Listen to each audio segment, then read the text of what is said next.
Hello everyone, it's Old Guardian here.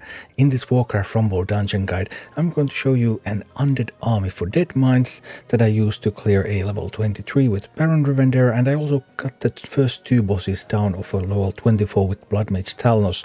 This army works with all leaders. First, a quick recap of the dungeon mechanics. The first boss, Mr. Smite.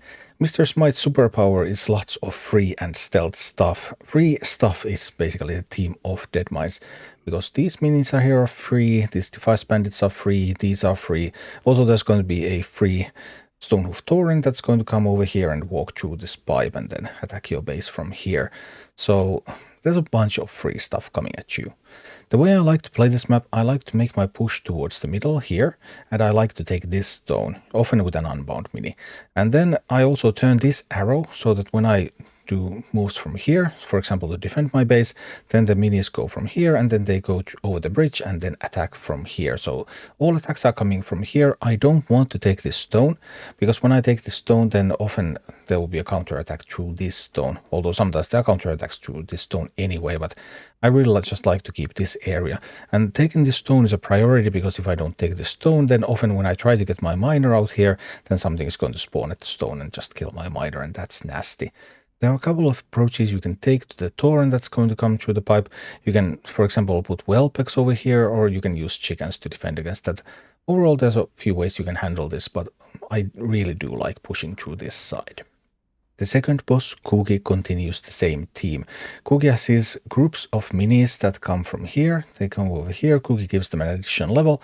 Then they come through here. And every other time they come over here instead. A little bit of a different group, or a little bit weaker group. Cookie gives them a level and then they come through here. So you need a way to handle these big groups of minis. I like Living Bomb the best here. Living Bomb is awesome. You can explode them with a living bomb when they're close to a tower. Depending on the level of your living bomb, it might even take down the tower where it goes. And then you can also explode them close to Cookie, and then Cookie will also take some damage from them. I like to open up this map by taking the chest, so turn this arrow, take the chests, send a miner here as soon as possible, because there's some gold to be mined there at the start. Then I will get a bunch of gold from that. Then I'm ready to get the living bomb over here and take these two towers and then push at Cookie while doing living bombs whenever there's a new group up. And that's basically the second boss.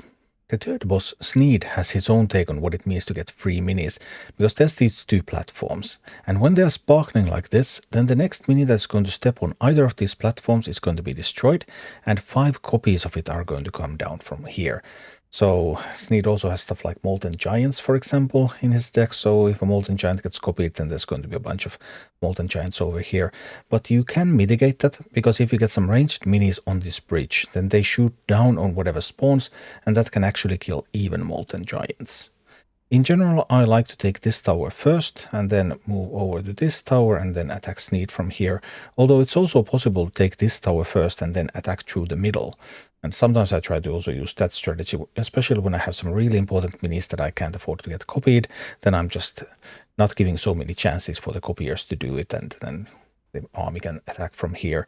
But unless you're running something like Armored Abominations, then typically you would want to take both towers and then push at Sneed after that.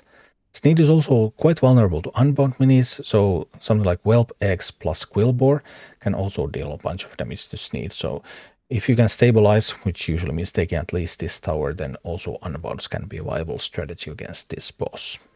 So this is the arm that I have been using with Undead. I'm using Plague Farmer, Abomination, Safe Pilot, Frostwolf Shaman, Angry Chickens, and Living Bomb. So I'm making these armored abominations, and they are just going to blast through the first two bosses. Obviously they are a little bit of a liability in the third boss, because if Armored Abomination ends up copied, or if Forceful Shaman ends up being copied, then that is really bad for me. I can try to feed the kobolds to the copying machine, I can try to feed the chickens to the copying machine. I have an unbound here that I can also try to get into the copying machine, so that I can try to get that Abomination past it and then just attack at Sneed. As for the second map, there's the Living Bomb, so Living Bomb is able to take down Cookie, those swarms from Cookie, so that's really good. And the third map is just about getting your key minis past the copying machine so that they can attack at Sneed, because Sneed cannot take many hits. And this is what it all looks like in action.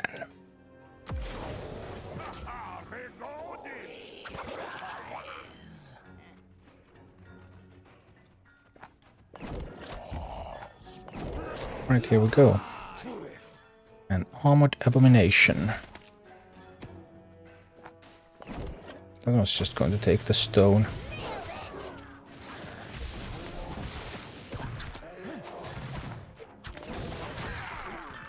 I sent some chickens out there to make this progress a little bit faster. This one can kill that reasonably quickly. Now we get to mine as well, and the chickens will kill that miner so that they don't get to mine. Important things.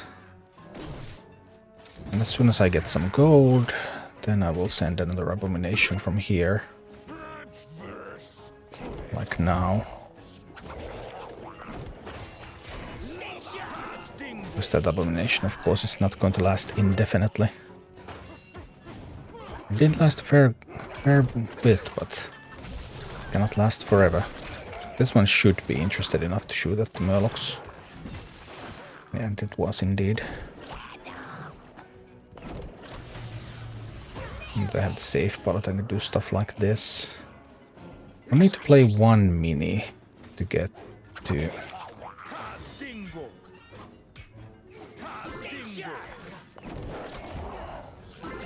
Well, we'll play this. It's fine. It's acceptable.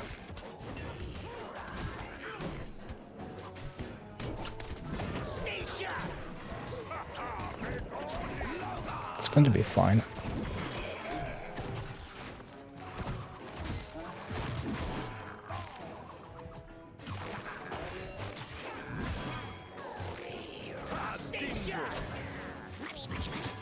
Take that living bomb.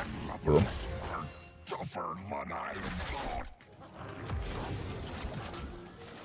Alright, chickens and miter. That's the start that I really want. And then we play this. These are going to go forward here. And then it's this one. Boom.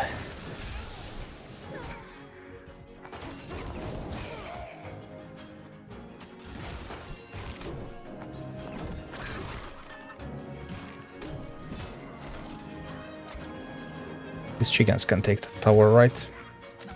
I believe chickens can take the tower. Alright, I really thought the chickens could take the tower. But I was wrong. No, and then instead I lost the chest. Well, that didn't quite work out the way I thought it would. But hey, the tower is mine after all. Okay. Phenomenal. Then all I need is another 2 gold, and we're golden. Jump. Boom. Yes. Now we are ready. Did you just let it mine? You did. No. I can't stop that mining either. That's unpleasant. It's obviously unpleasant, but it's by no means a disaster.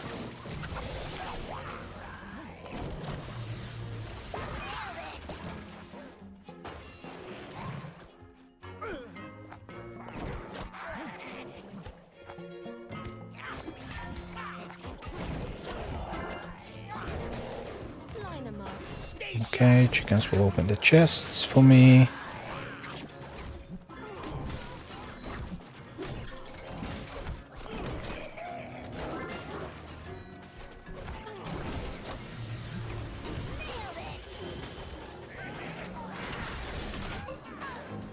Fine, fine. Alright, we're back in action. And we're living bombing here. Life is good, life is good. Life is good, and that cookie is so going to go down. It's so going down. Boom.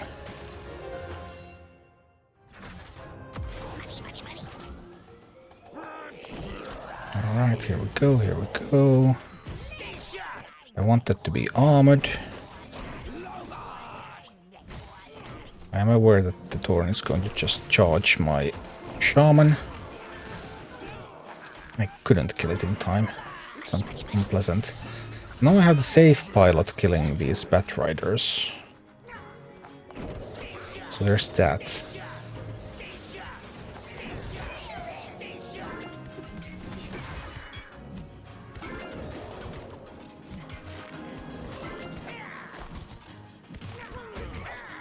Yikes. Where did that come from?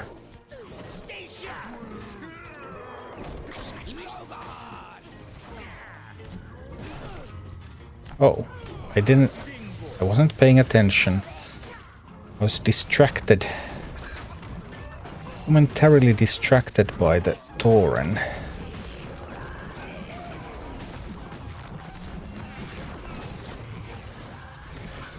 But it's fine, right? It's fine.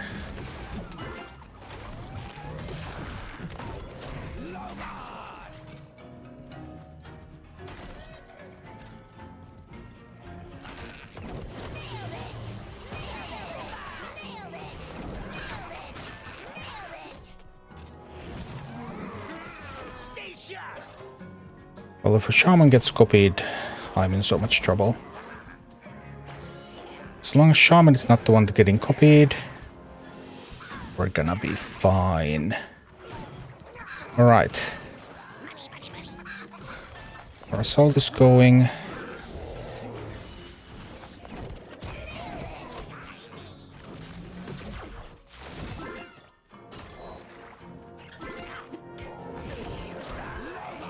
The assault is in.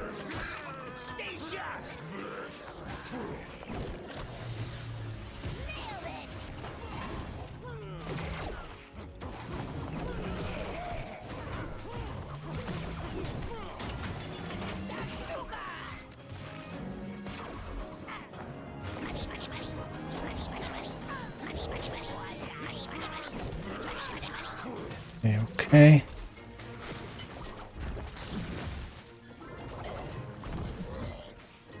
How's the attack doing? Could be doing better. I would need this. I need the safe pilot. I needed that a little earlier. Actually needed that a little earlier.